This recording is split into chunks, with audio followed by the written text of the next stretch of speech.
All right, so today we will talk about some accompanying literature that I provided that goes four of the confessions. Let's see, who signed up for Friday's student letter? So you've got that? Well, so remember I was supposed to do last weekend? Yeah. Did I think I said I was gonna. You agreed to one, but I didn't suggest book 4. It was 6 or 7. Oh. Yeah. So I don't think this week. Somebody here? I mean, I can look it. I'll look it up after class and send them an email. And I'll send you an email clarifying which one we're covering. I have 7. You have 7, right? 7 is 1 of 6. Yeah, it might be 6. It might be 8. I don't know. That's, you know what? I got 30 seconds. I can look it up.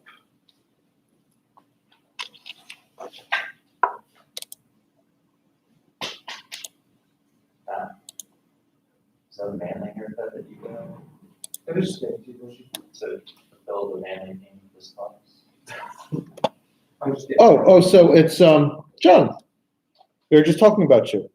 So you've got book 4 discussion this Friday. Yes, sir. All right, and Demi, we've got you for book 6, or did you say you had book 6? I have 7. You have 7, and I don't have that down here either. Because that was supposed to be spring break, but it reads. Right, we did talk about it, but I did not update that on the list. So let me add that to the magical list.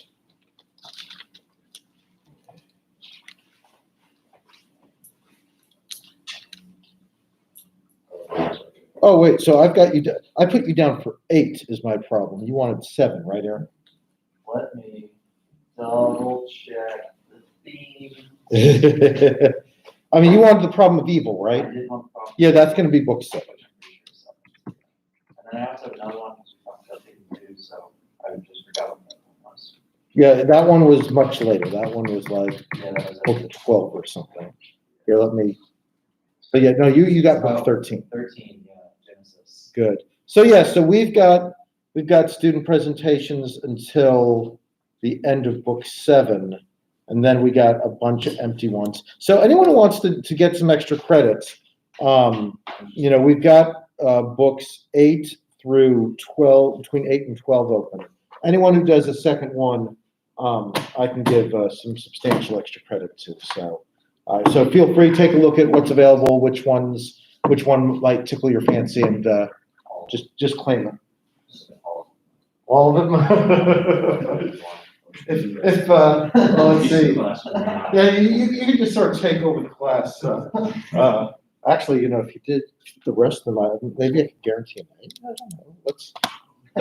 We can grab one for now, John. Maybe we can work something out.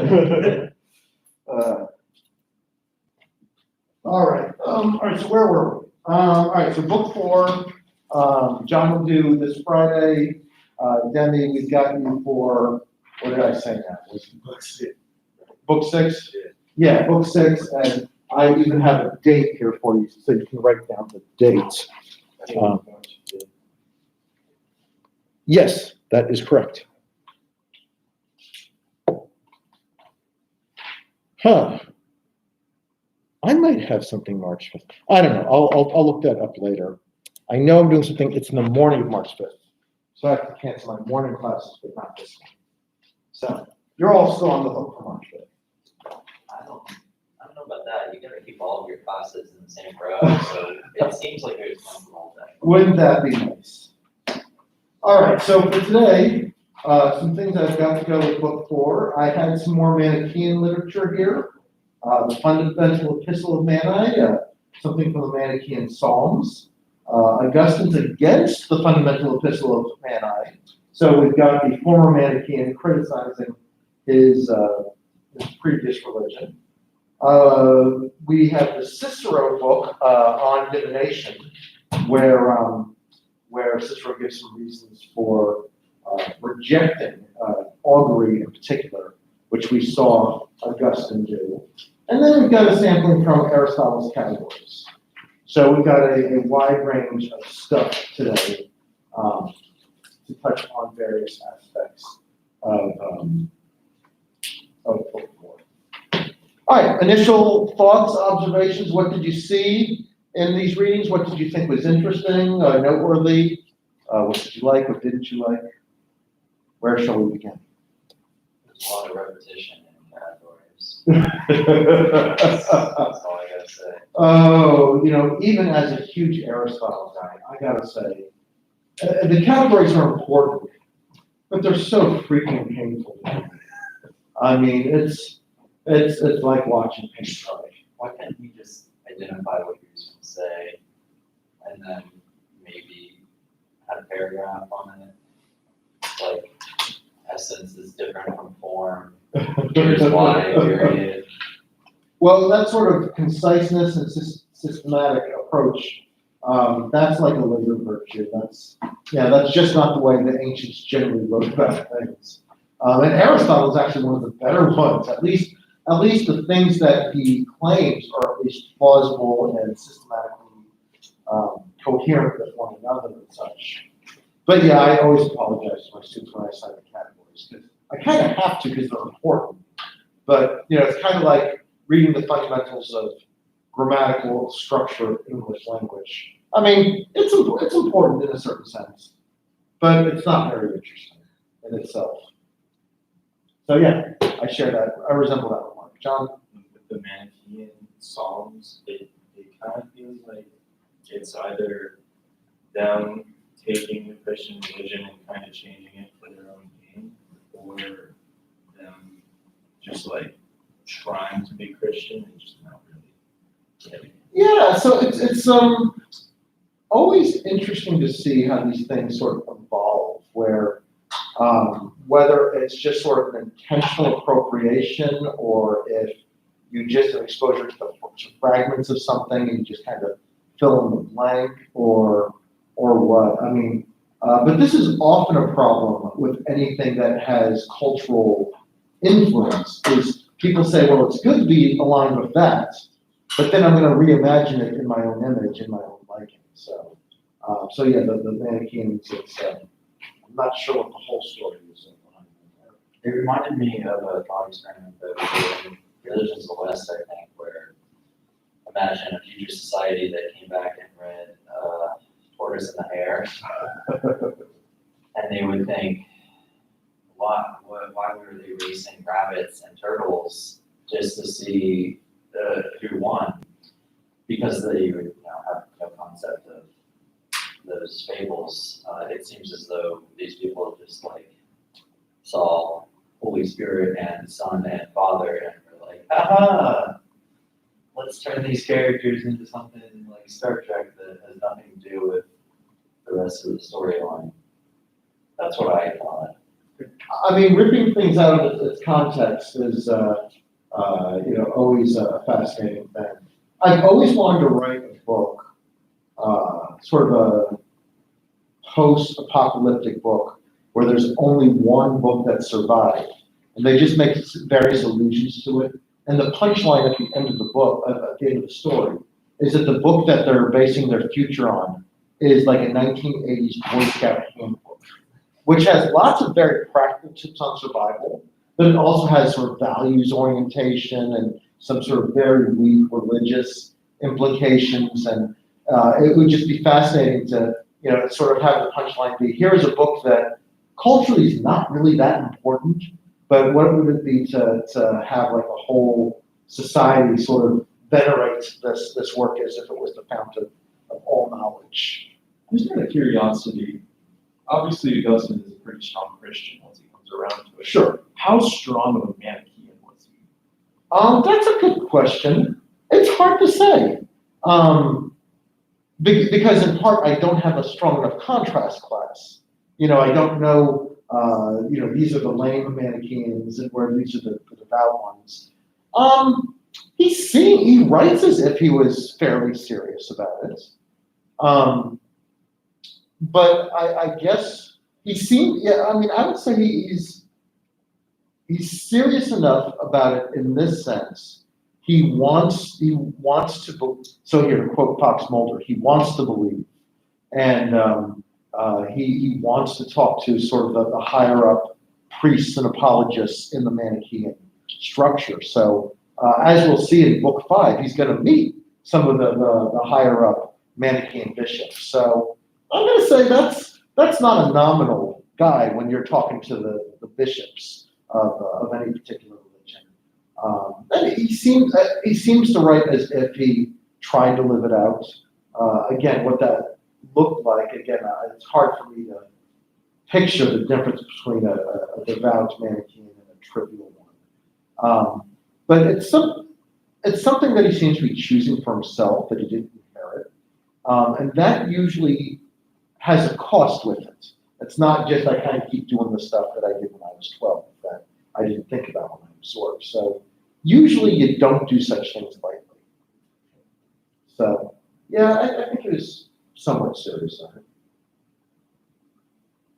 Any other reactions to the literature? Going off of what Eric said, it's so interesting how foreign the whole kind of universe that was created in the Manichaean Psalms was to anything biblical. Like it just basically took keywords and just went wild with it and just did their own thing entirely. Like talking about the different kingdoms of light, darkness, and the aeons, air, water, like darkness, stuff like that. It just was so completely foreign to anything biblical, but they just took those names. Yeah, so it's interesting. I mean, you can see how you could extend things in that direction, and it definitely has the names. It's got the whole Trinity in there, except it doesn't believe the Trinity. But it's got the Holy Spirit. It's got Yeshua, which is a Hebrew word for Jesus. It's got a lot of the Christian metaphors, but yeah, it takes things in a way different direction. I mean, I think it's fair to ask, though. I mean, there are many denominations and variations on Christianity, and some of them you can see a lot of similarities. Others you kind of look at and you compare them to each other, and you're just like, is this really the same thing? I mean, so I appreciate the aesthetics of Eastern Orthodoxy, but it's really different than American Protestantism, either conservative evangelical versions or mainline versions. So, it's just interesting to see how many different directions the same thing can go. And it's fair to ask at what point is this a different thing? Which is why it's really nice if you believe in something like a central authority to say, here are the key beliefs, here are the key counsels, and if you hold to these, you're good, and if you depart, you're in trouble. Which is frankly, speaking as a Protestant, one of the bad things about Protestantism is if you just say, here, we just believe in the Bible, here's 66 books, follow them, and you get all these different Frankenstein versions of what this looks like, where it's like, I didn't get that out of those books at all. How did you get there? What was the question? The comment was, it's amazing how different this is from Christianity. That being said, there's lots of Christians who think of Christianity in dualistic ways. Like, not the super devout ones, but there's a lot of people who would identify as Christians if you ask, what is the power distinction between Satan and God? Some of them are going to give you dualism. I was going to say the same thing. I don't know why my hand stayed up, but I was going to say I know a lot of semi-ill-informed Christians that would be, use the great words, but not, know nothing about the big Jewish picture or Old Testament or anything like that. So. Well, and it gets tricky too. I mean, how complex and abstract do you require somebody's belief system to be before you're willing to accept them as a member of it? I mean, it's So and I think the answer has to be on the lower end.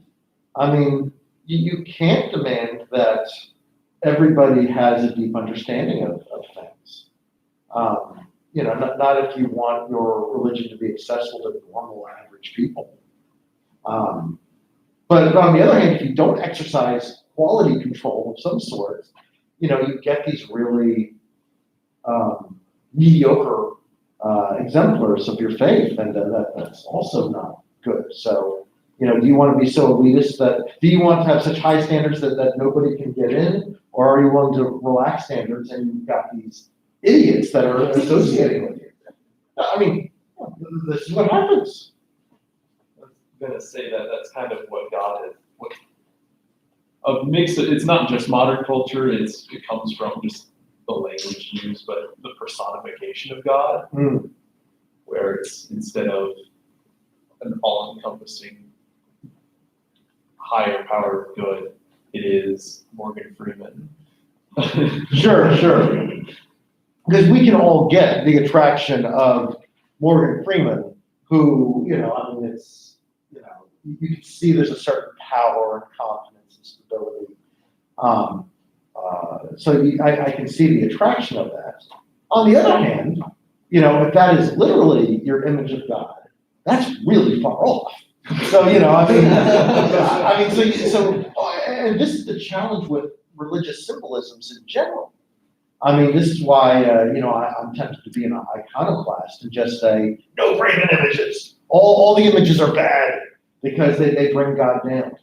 But normal people need these, you know, bad approximations, because without that, they'll just picture nothing. And they'll be, so it's a struggle. I mean, this is why I'm a philosopher and not a pastor, is I can't solve these problems. So, you know, I'd rather have a job where I can ruminate about them than where I screw up a bunch of parishioners by trying to fix them. Jonathan? If you ever try talking to people who don't quite get the religion, you try and clarify things up for them, they get all offended and try to say that you're like trying to change their views and their views and their views. You're trying to convert me. Yeah, no, I just know more. Well, and this is a tricky thing. I mean, expertise in our culture is a tricky thing. I mean, this is why I tend not to have deep conversations on social media, because people will just, you know, treat me with dismissiveness that they treat someone like an uncle. And, you know, I don't like to be treated like that. And I know I have better expertise than that. But we have this sort of aggrandizing view of everybody's opinion, as if everyone's, you know, what's the old joke? Democracy shouldn't mean your ignorance is equal to my expertise. But that's, you know, the way it plays out in practice. And let's be blunt, there's been enough experts that have sort of abused their expertise in various ways, that experts haven't always acted all that in a way that promotes confidence. I mean, yeah, so it's tricky. All right. I'll share this story.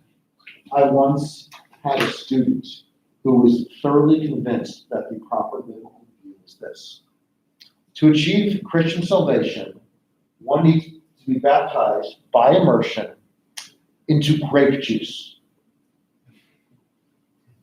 This was her view, and she thought this was, you know, this was the correct view.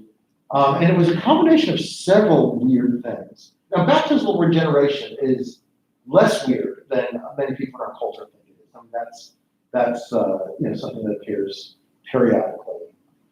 Then you've got the immersion versus, you know, sprinkling kinds of debates.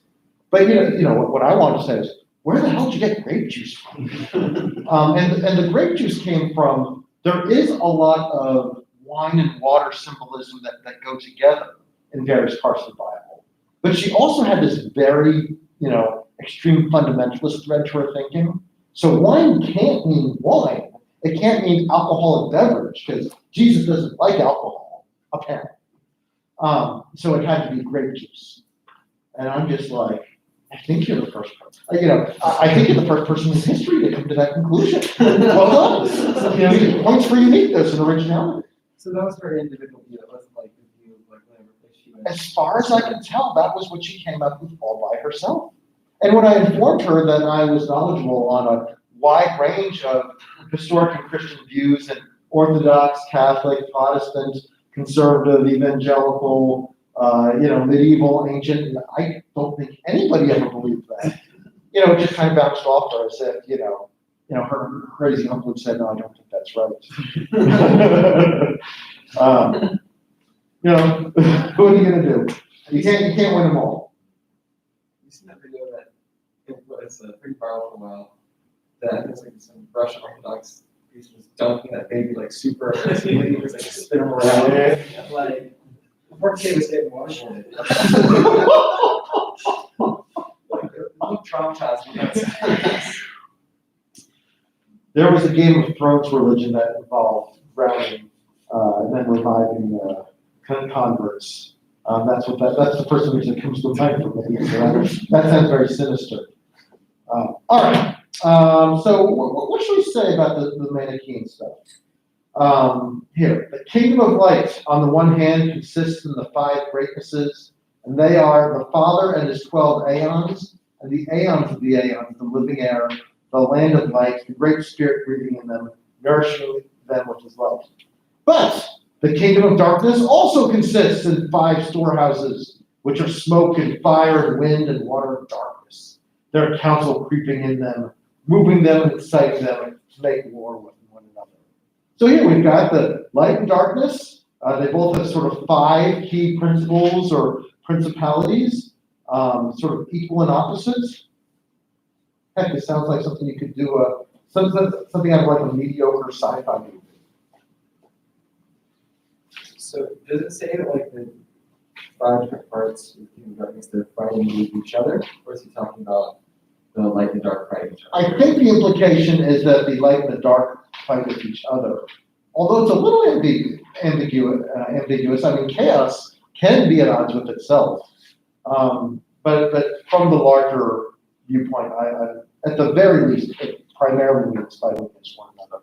I mean, Would this be like Genesis, in a sense how like it was saying God said let there be light and then is that the same type of it definitely uses that light image from Genesis, although it's a psalm, so I don't think this is meant to be the creation story.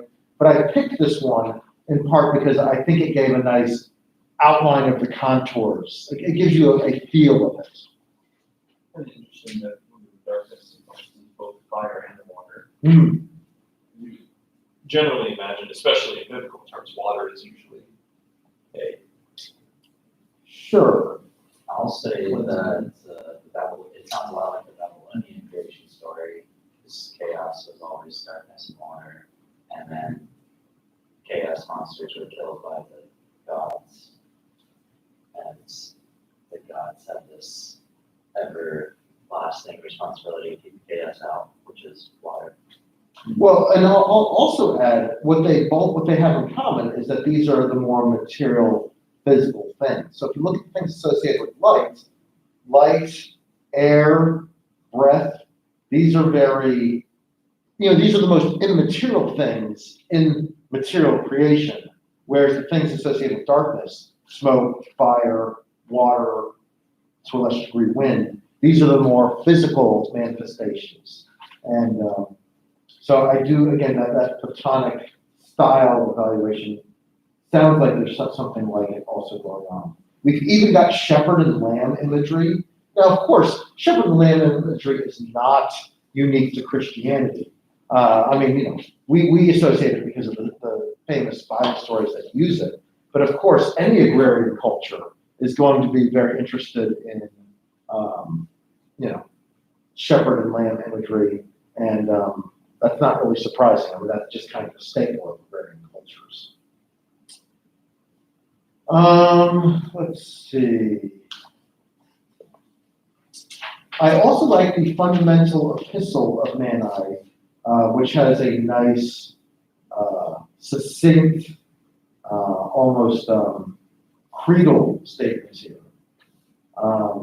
Happy indeed may he be deemed who has been initiated in the divine gnosis, which is where we get the Gnostic word, whereby he will be liberated and abide in everlasting life. May the peace of the invisible God and the truth, the knowledge of truth, be with the holy, most dear brothers who believe in the heavenly precepts and at the same time to keep them, etc., etc. So again, this feels very Christian. I mean, it's, you get rid of the word gnosis in this psalm. I can imagine this being read at a Christian church, right? Well, any questions or observations about the Manichaean literature before we move on and get to Augustine's criticisms of them? Is this like where the terms of gnosis, like, is that the first time that they've really used, or is that? Oh, you ask a good but difficult question. Gnosis, it's got to be an older word than this. Here, let me use Google, because that's a good question, and I'm pretty sure it's an older word than this.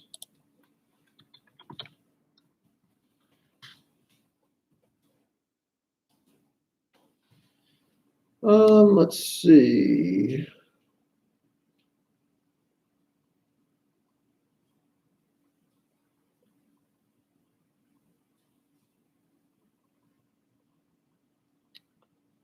No, I'm not getting a lot of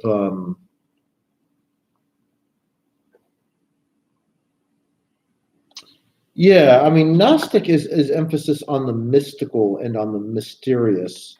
There's a lot of overlap with some of the non-Christian Platonisms. I think the idea was out there previous to the Manichaeans, the idea to search for sort of the Gnostic experiential truth that's out there. But yeah, so I don't think this is unique to Manichaeism. It's kind of like the word logos. I mean, there's a lot loaded historically into the word logos, and the word predates the Gospel of John. But the Gospel of John's use of the word logos, when it says the Word became flesh and dwelt among us, the logos became flesh and dwelt among us. It's an important appropriation of an already existing rich idea that's out there.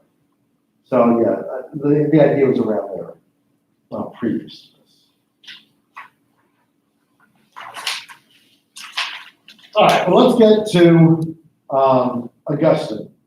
And of course, Augustine is no longer a fan of Manichaeism. He takes issue with the apostolic claims of Mani. He tries to show that these ideas and these teachers don't have a relationship with the historic church, that he doesn't have a claim to a title of apostle or one who sent out. How they have appropriated the idea of the Holy Spirit, the Paraclete, and how they use the idea differently.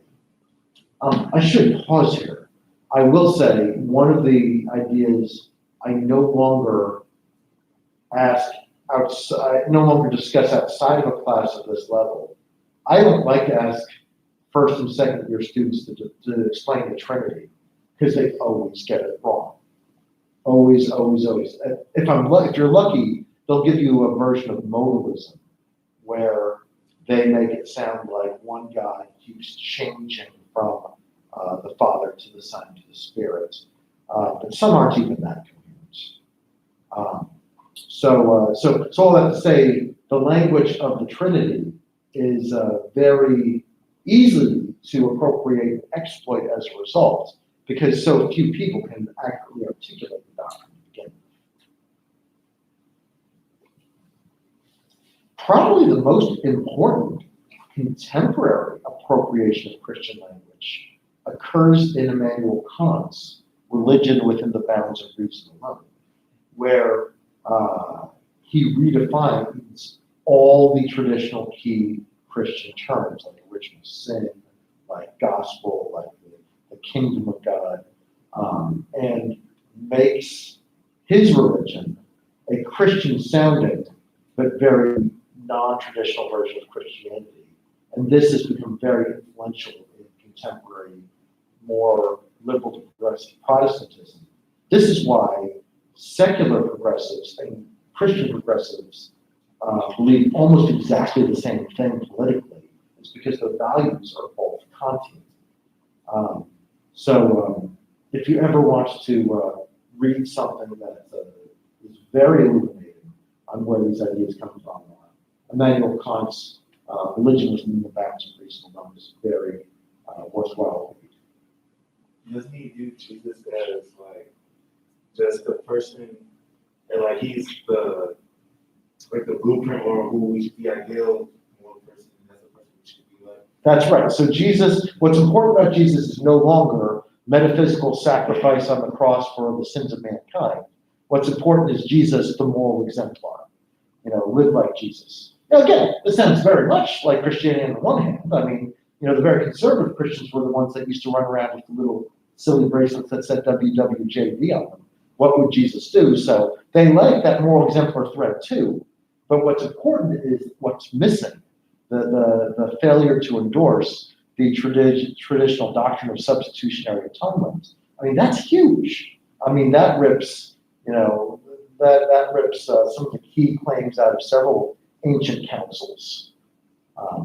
And as a result, we get a very different looking religion and religious experience. Okay.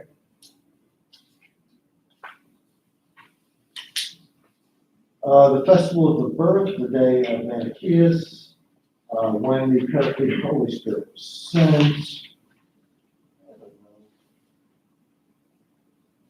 Manichaeus promises the truth, but does not make good his word. These are wholesome words from the perennial living fountain, and whoever shall have heard them and shall have first believed them, and then shall observe the truths they set forth, shall never suffer death, but shall enjoy eternal life and glory. For he is to be judged truly blessed, who has been instructed in this divine knowledge, by which he is made free and shall abide in everlasting life. And this, as you see, is a promise of truth, but not the bestowal of it. And you yourselves can easily see that any errors, whatever might be dressed up in this fashion. So basically, he accuses Mani of over-promising and under-delivering. The thing that we'll see in the next chapter, where that convinces Augustine that the Manichaeans are incorrect, is that they get several points about science, and the ancient science, specifically being astronomy, very wrong. Certain claims about movements of planets and eclipses and such.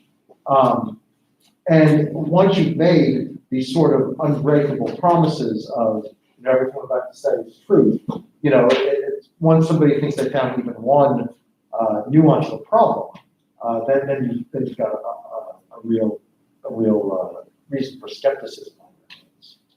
You can see something analogous in a kind of fundamentalist Christian where they don't just think the Bible is infallible or inerrant, but they think their interpretation of it is infallible and inerrant.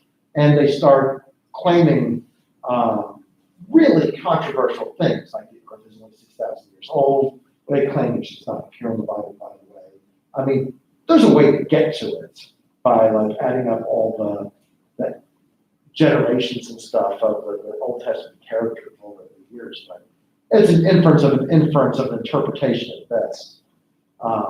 And then you get a lot of people who, once they learn a little science and think it's very unlikely that the earth was created 6,000 years ago, this is how you get aggressive atheists, because they often they were taught this very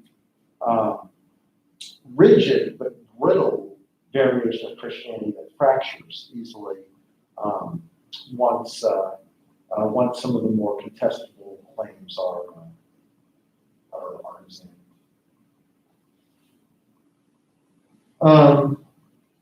The battle before the constitution of the world.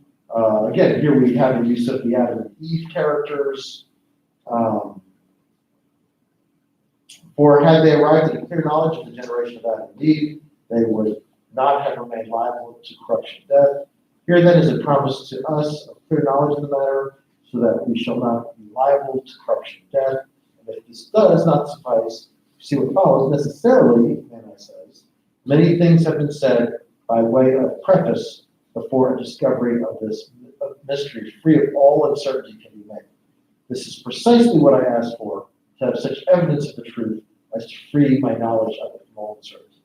And even were the promise not made by the writer himself, it was proper for me to demand and to insist upon this, so that no opposition should make me ashamed of becoming a Manichaean from a Catholic Christian, in view of such a gain as that of perfectly clear and simple truth. Now then, let us hear what he has to say. So Manichaeans have an Adam and Eve story. They face a good deal of their promises on that. In chapter 13, we've got the dualism sort of explicit, the two opposite substances, the empire of light and the empire of darkness.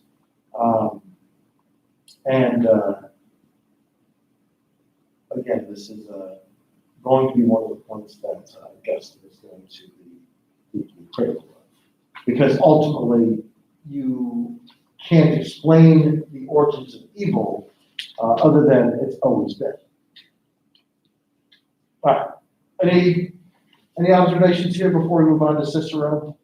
I just had a question. How long was Manichaeism around by the time? Yeah, that's a tough question. I mean, in certain variations, probably a couple centuries. But, it's such a footnote in the history of religion at this point. I mean, if it wasn't something that was prominent in Augustine's Confessions, I think there'd be no interest in Manichaean contemporarily. So, it's like any of the other ancient mystery religions. It's out there in the background. A lot of the details we don't know about because A, we don't care enough to investigate them. B, they're limited in contemporary influence. And C, the contours are really tricky because it becomes hard to distinguish them from each other. So where does Manichaeism stop and other variations of Neoplatonic Gnosticism start? And that's a hard question. All right, let's talk about Cicero.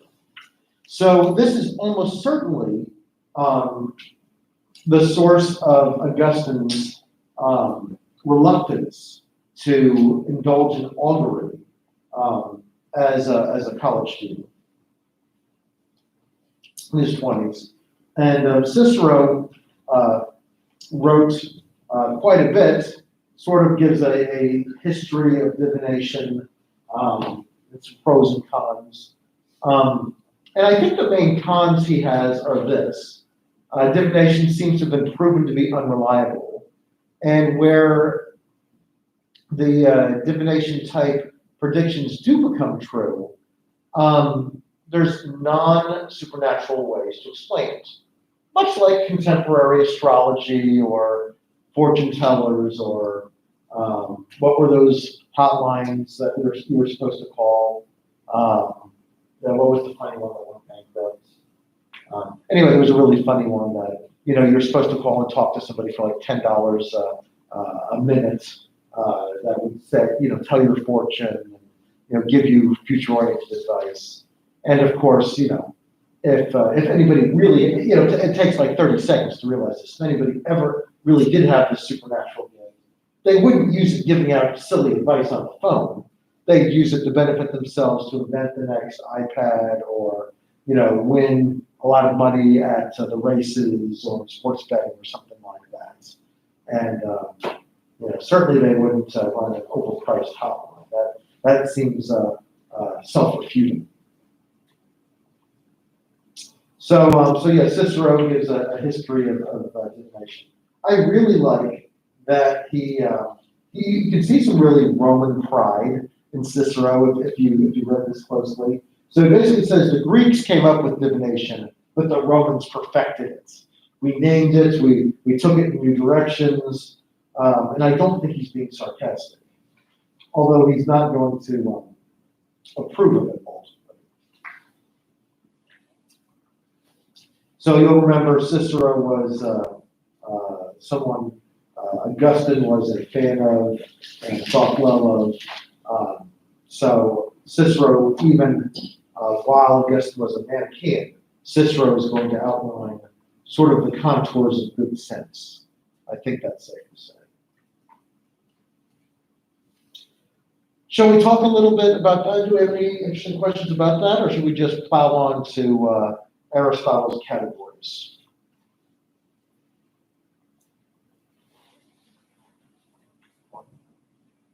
Plow on?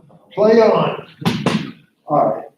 Let me say some things about Aristotle's categories, because the categories are important.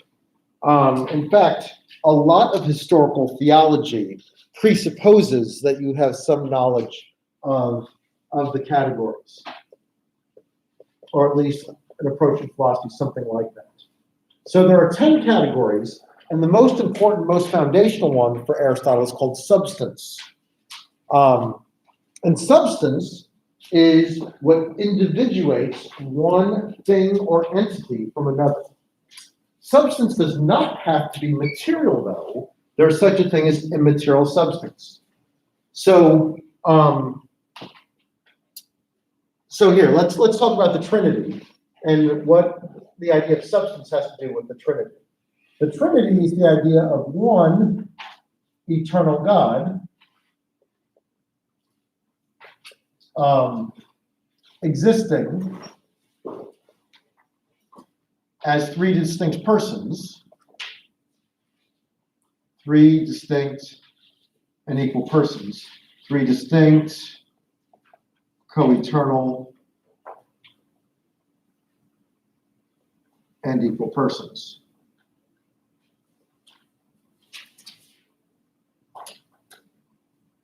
But a historical theological definition of the word person, so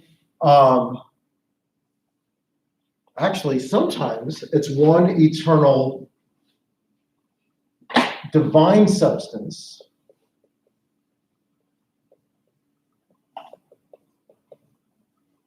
existing as three distinct co-eternal persons. So persons is often defined as something like this: an individual, rational substance. So one God or one divine substance existing as three persons, which are individual rational substances. So if you remember the Arian Nicholas debate, the one where St. Nicholas punches Arian, the debate was between whether they wanted to say the Father and Jesus the Son had like substance or whether they were same substance. And the heretical view, Arius, wanted to say that Jesus was only of like divine substance, whereas Nicholas and the Orthodox Church insisted on the language of same divine substance. So the formulation is one God or one divine substance as three eternal persons. So you see, you need this idea of substance, even an immaterial substance, to have this discussion. Now, of course, you can have material substances, and Aristotle may not have even believed in the possibility of immaterial substance. He was primarily concerned with empirical and material things. But the idea is substance is the main category of description. And then the other categories were things describing substances, things like quantity and quality,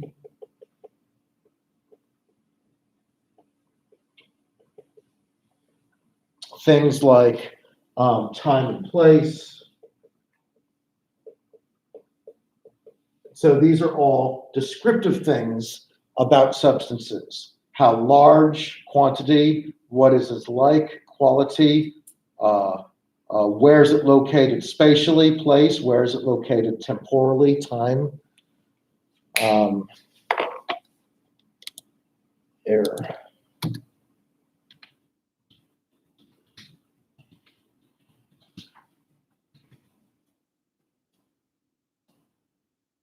Let's see, did I miss any important ones? Then you have other terms that are about not an individual substance, but about comparing them, things like relation. And this affects contemporary theology to this day. So, for example, a traditional Orthodox claim about God is that God has no relation to other things. Now, contemporary people read this and they freak out and say, oh my God, this is bizarre. They say God can't have a relationship to contemporary things. But that's not what the word means in the original Aristotelian use. It just means that God is the sort of thing that is distinct enough from physical things that you can't compare them. Another one is the category of passion. So two of the categories were passion and action. So the traditional theological claim became that God is pure act, or that God is purely active, claiming that God, this is thought to be an inference of God's omnipotence, that God acts, but that God cannot be acted upon or manipulated, or that God is not prone to involuntary passions. So passions have to do with other things acting upon you. So the thought is, no, God can't have passions because he's omnipotent. He reacts in exactly the way he intends to. He never overreacts or flies off the handle irrationally, or can't be seduced by passions. He is always fully self-contained and self-empowered. So all that to say, there is a ton of Aristotle behind the history of theological language. And if you don't know what the words mean, you'll come to some incorrect understandings of what the historic theology is. Now, Augustine, at the end of book 4, kind of plays with the categories to sort of try to show that you can't really use them to describe God. But a lot of post-Augustinian people do use the language of Aristotle's categories, especially in the later medieval period after Aquinas, where Aquinas brings Aristotle into the core of Western academia and Western religion. And that still sort of defines a lot of the backdrop older statements of Christian beliefs to this day. So, if you have an interest in Christian theology, you should know some Aristotle, and you should understand the implications of these very boring words that we read about in the categories. Questions, thoughts? I like the part when you start with the Manichaeans and first he says, now hear me out, don't start cursing at me yet. I thought that was funny. Sure. So let me get to my point before we shout them down. There's a lot of things in contemporary academia that feel that way. You know, here's an issue. Even if I'm agreeing with you, you won't let me get to my criticism of them before I'm expected to say how much I hate them and how horrible they are. This is not a good thing. All right. Well, thanks very much. On Friday, who did we say was in charge? John. So John, I need you to email me an outline, a handout of your stuff for Friday and your availability for video calls. Yeah. All right, very good.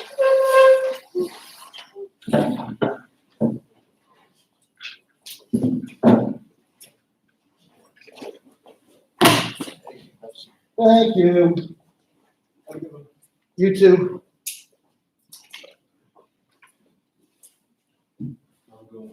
Take care, Demi.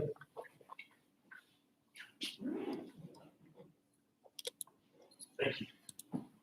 See you on Friday, John.